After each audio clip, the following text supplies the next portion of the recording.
Next topic is conservation of energy, the idea that energy just doesn't go away. So what we're looking at today is the idea of what is conservation of energy, what happens to energy as an object moves, and how does work relate to kinetic energy.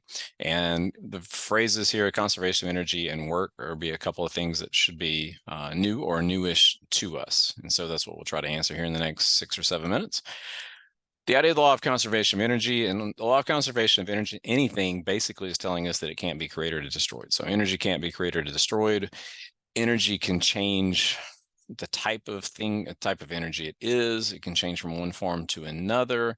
And so when we are quote unquote creating energy, we're not doing that. We're changing it from one form into another. So the electricity that you have in your house, then we have power plants, and they're not creating electricity, they're not creating energy.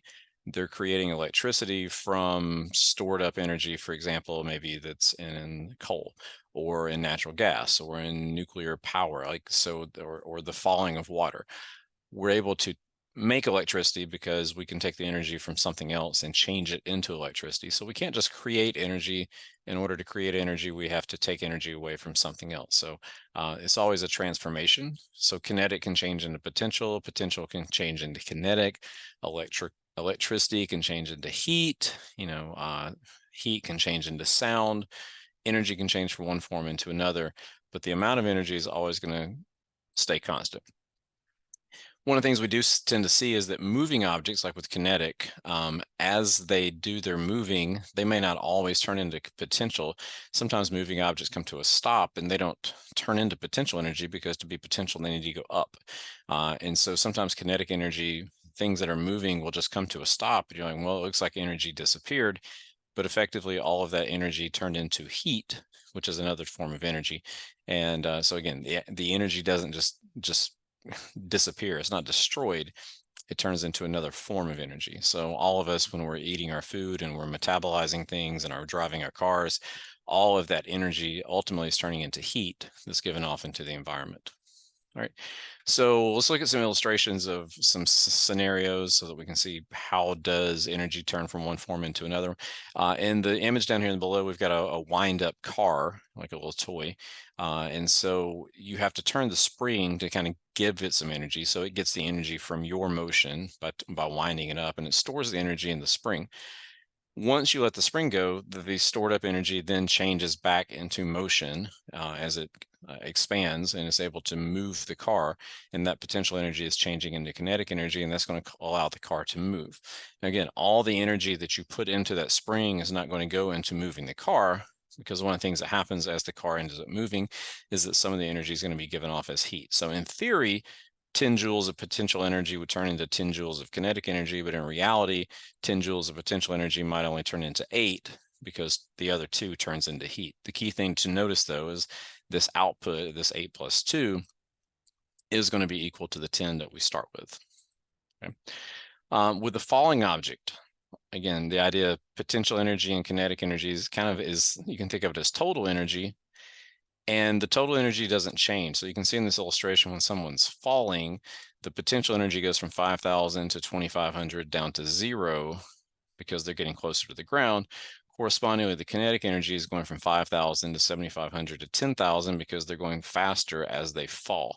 So what's happening here is the person's potential energy drops because they're getting closer to the ground. The kinetic energy increases since the velocity is increasing. But if you added these pairs of numbers together, they would all be equal. And this would be 10,000 at the top. This would be 10,000 in the middle, and this will be 10,000 at the bottom. So the potential and kinetic combined is going to be constant throughout the fall. In physics, work is using a force to move something a distance. And as it relates to energy, if there's a change in kinetic energy, then there's work being done.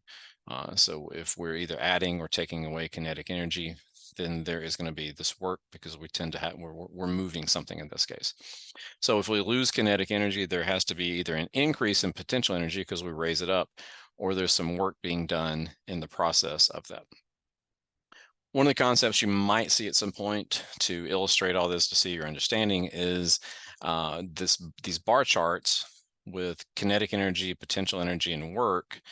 on one side of the arrow and the kinetic energy and potential energy on the right side. This is kind of a before and after. The key thing to keep in mind here is that the sum of the bar's heights on the left side have to equal the sum on the right side. All right, so as we go from before and after, conservation of energy tells us that all the energy we have at the beginning has to be present at the end. So we're going to look at several examples of this. In your assessment today, you're going to be asked to apply this and see if you can answer some things with this as well. So again, here's a couple things to keep in mind is that if the kinetic energy changes from one side to another one, that usually has to do with velocity. If it slows down, that means from one side to the other, the bar is going to drop. If it speeds up, it should go up. If there's a change in potential energy, that usually has to do with height. So if the left side is tall and the right side is low, that means it usually went down.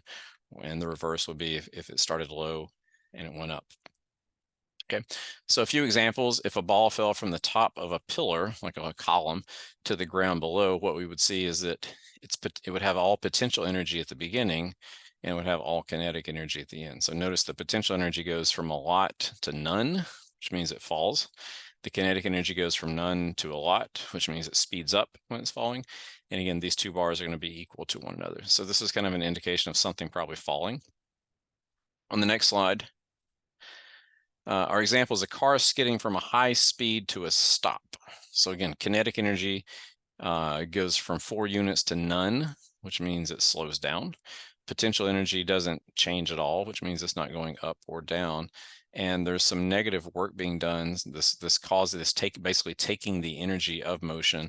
And again, if it's stopping, that's kind of going to go into the brakes in this case. So again, these are going to cancel each other out. So at the end, it's stopped and it hasn't changed its height. Third one, a skier starts from rest at the top of a hill, goes into a valley, and then back up. And I misspelled smaller. It says Samler. I'll try to fix that. So if they're at the top of the hill, they've got potential energy. And if they go down and then come back up a hill, but that's not as tall, they're going to have less potential energy. Additionally, though, if they're at the top of the hill, they're not moving, but at the top of the second hill, they are moving, then their kinetic energy has gone up. And in this case, the work here, some of the energy got transferred into them actually moving or friction that was going down there. And I think this is the last one. Someone pushing a crate from the bottom of an inclined plane up to the top at a constant speed. So you can notice on the left-hand side, there's no potential energy, but on the right-hand side, there's a lot. So that indicates something that's going up. The kinetic energy is unchanged, which is indicating that something is at a constant speed. And this work bar is really big, which is indicating that something is kind of inputting energy or inputting force into this whole situation, which is consistent with us basically moving something up to the top. So in summary, the idea is the conservation of energy. Things at the beginning have to equal out the things at the end in terms of energy. Now, the parts of the energy can change, like we're seeing in these examples. Kinetic energy can change, potential energy can change, and so forth, but the total amounts need to remain the same. So hopefully you can work on some assessments and answer some questions related to this and kind of keep this concept in mind and look at some of the different possible ways that you can apply this.